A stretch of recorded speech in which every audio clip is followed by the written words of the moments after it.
And I don't know if one thing that you have to understand about the importers is if you look at their age demographic and their like understanding of technology, it's very minimal. And so trying to make them understand the concept, the value proposition that lemons would bring, especially since it's associated with crypto, it's a very far off concept for those people that you're trying to reach. And one thing that you have to understand, for example, is that in Ethiopia, uh, we do not have international payment gateways. Uh, so, for example, there isn't a single like enterprise offering what you guys are offering, and that's because of various restrictions the country has. But the thing is, one of the value propositions that you guys have is that just that you understand it. So most of the importers they have to get a letter of credit from a bank inside Ethiopia, and what they do is that and that could take months or even years. So what they do is that they pay in advance and they hold it. So even the process of getting stuff from China or getting stuff from Amazon, it's there's one or two more extra steps when you're dealing with Ethiopia.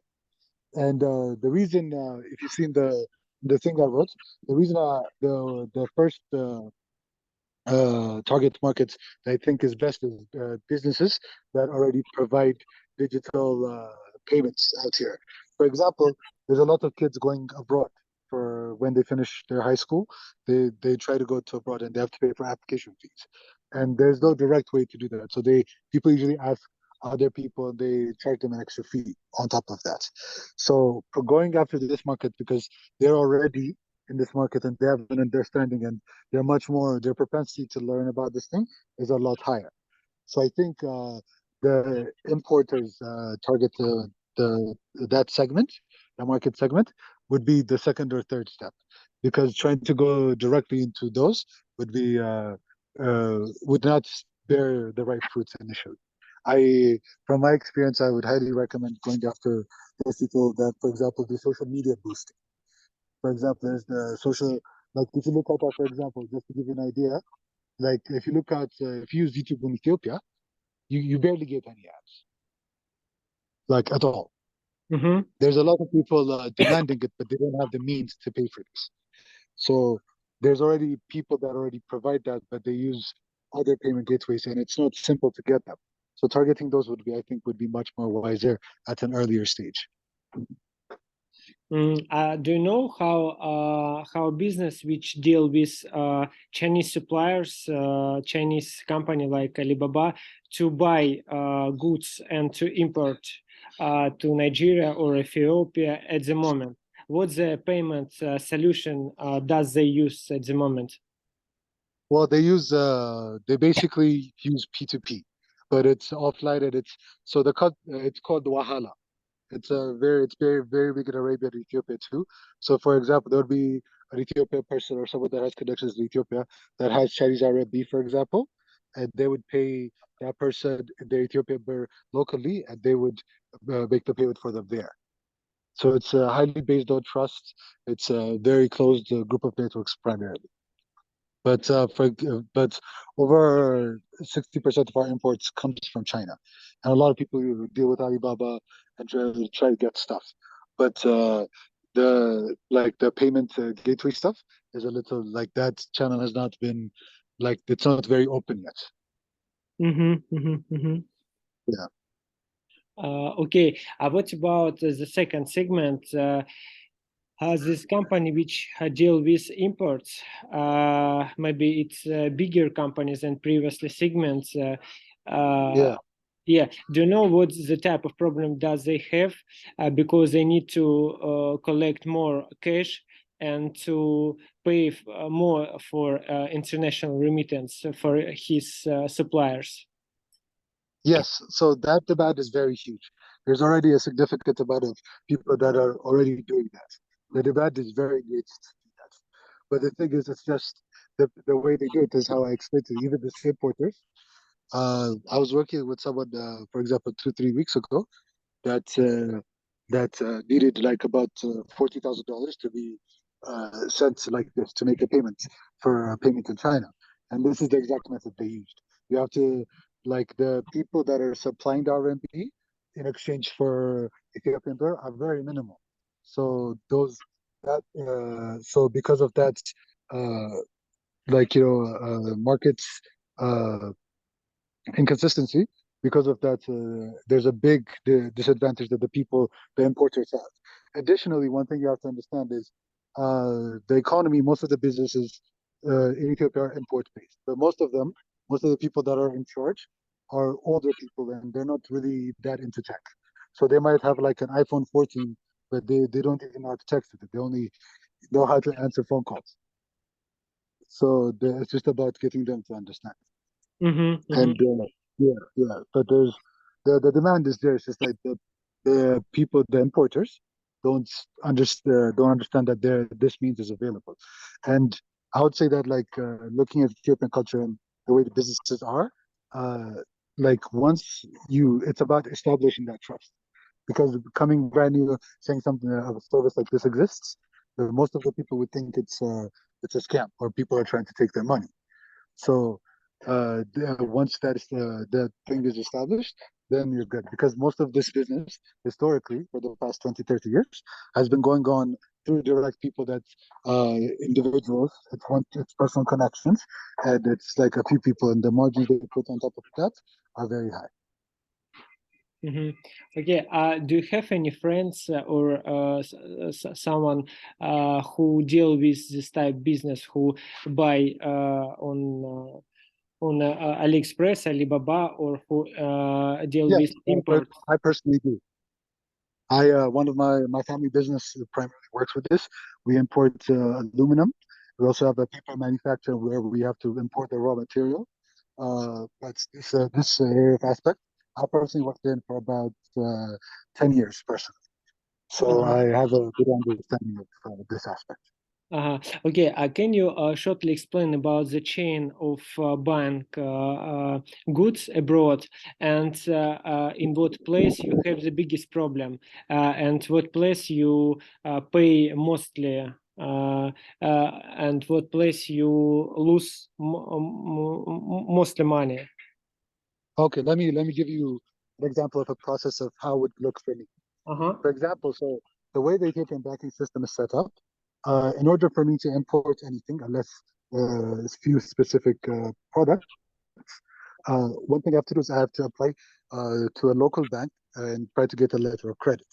See, the way our banking system is set up, for example, when it's illegal for Ethiopians to use their own dollars to import these items, you have to, all the dollars you have, according to the law, you have to go into the banking system and you have to wait till the banking system gives you those dollars. Just to give you an example, when we set up our paper factory, we finished everything, but we applied for the letter of credit in 2015. We didn't get the dollars for that till 2018. So 3 years. So in those 3 years, there's various price fluctuations. So what we had to do is basically we have to pay from our own pocket through this. So we have a person that's already in China that's connected to Ethiopia, and they have the local RMB currency, right? So what they do is like you make a deal with them, and they would pay the RMB for you, and you put the birr, the local currency in Ethiopia, into their account. And so in this situation, for example, the person that's giving me the RMB has all the power. I have no bargaining power over that because there's so many people that are demanding RMB, but there's not that many people demanding RMB for birr.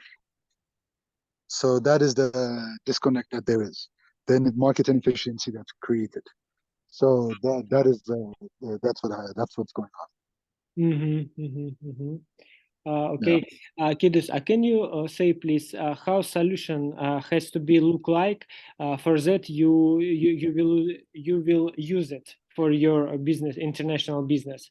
What kind of problems this solution has to solve that it will be value for you?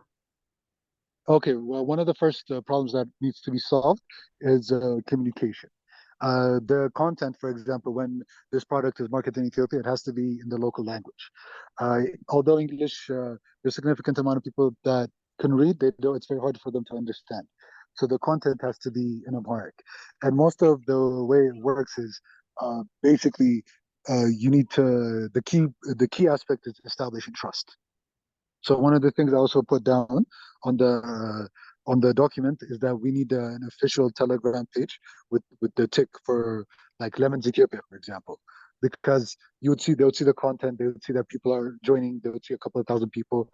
So that's what's gonna take by it. See, right now the market segment that you're trying to go after, they're definitely the best ones. They're the ones to go for. But strategically speaking, I would not go further to them initially, because that trust needs to be established. So in order for that trust to be established, we need to find people that are willing to take the risk and try this product. And those people are the ones that do the social media marketing and all that. Because, for example, even the way that market is set up, there's a lot of companies trying to do that, where they're trying to do like marketing, social media boosting, but there's a few people that have a foreign debit card to make these payments. So if you provide a payment gateway for these people, they already establish a certain ecosystem for you. Kidus, do you have any friends who as well deal with international suppliers in China? For that, we can talk with them as well and to get more information about the problems that they potentially have and to understand how our product has to be look like exactly to solve their problems. Do you have a couple of guys who deal with international suppliers? Yes, I have a person I could recommend that lives in China currently. He's Ethiopian, and this is his primary business, where he's basically an agent. He has a company. So what he does is like, so when companies from Ethiopia, when they want to import stuff, they want to be careful. They don't want to be scammed. So they go to people like him that have these agencies, and they provide the right products, and even as far as like the whole turnkey process, whereas as far as the payments go as well. So yes, there's significant amount of people that I have like one or two people I could recommend. Yeah, but I mean, do you have do you know something who can to talk with us and to share their problems when they deal with international suppliers from China, for example? Sure. We could set up a call with them. It's actually one of my best friends. We've grown up since third grade together, so it's a person I really trust, and we've been working together for a very long time. So he's a person I could definitely recommend. Yeah, And actually, if we will understand clear their problems, maybe we will provide them immediately a solution, and we'll try to focus our product to solve their problem immediately. Yeah. Absolutely, that's no problem.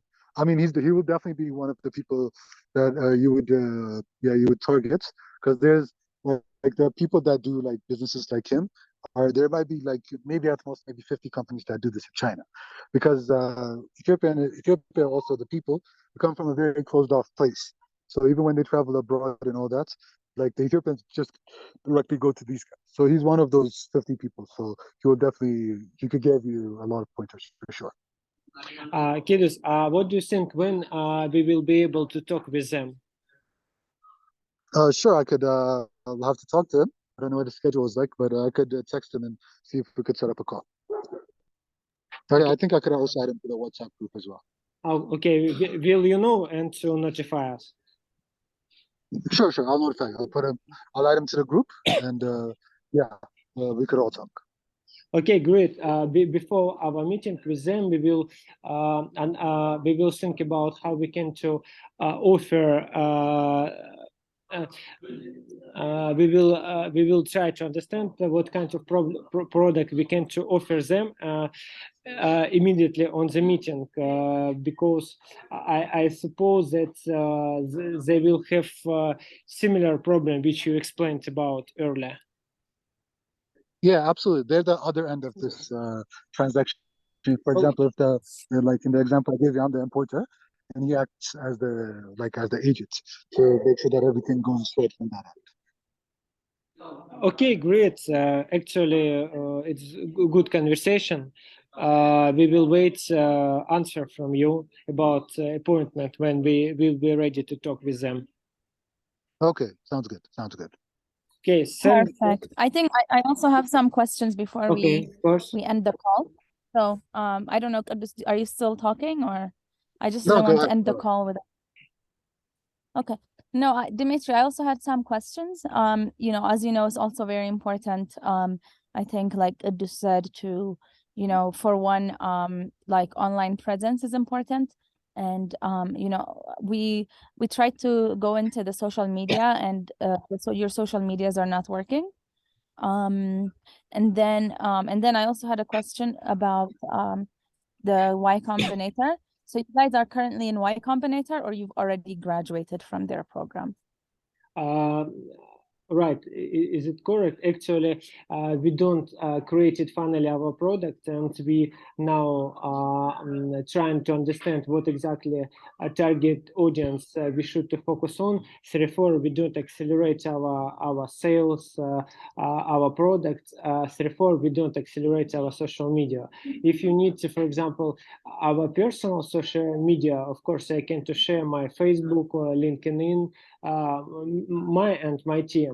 If you're talking about the company, we didn't develop them because we don't accelerate our sales at the moment, because we're trying to verify our target segments the first, and what kind of problem these people has at the moment. Okay, no worries, no worries. And what about, so for the Y Combinator, you guys have already, are you guys currently in the Y Combinator program, or you've already graduated from it? I know, like, because usually with Y Combinator, I think you have to go in the program. There's a certain amount of time where I think you're probably in their acceleration period and stuff like that. Yeah, I got your point. Actually, we went through startup school. We didn't get any financial from Y Combinator. We only went through startup school from YC. Okay, you went to their startup school. Okay, Yes, perfect, yes. perfect. And what about with Silo? How are they backing you guys? Because it's important if we can also use that as well, because Silo is super big in this region. So I would like to know what the relationship is with Lemons and Silo as well. I don't have any deal with Silo before. Okay, because on the website it shows you're backed by Silo. Oh, actually, it's Fantasy, our developer, I suppose, for increasing conversion.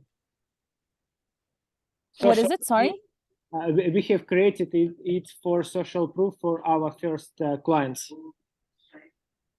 I did Okay, for so social proof.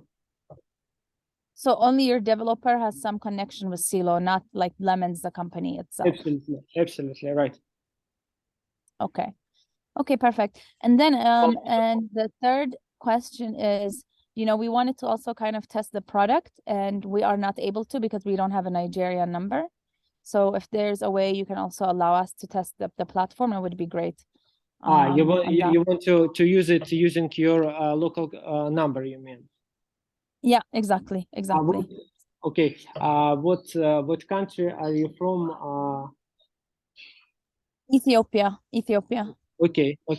We will add this opportunity to its Ethiopia number, and I will text it in our common group in WhatsApp.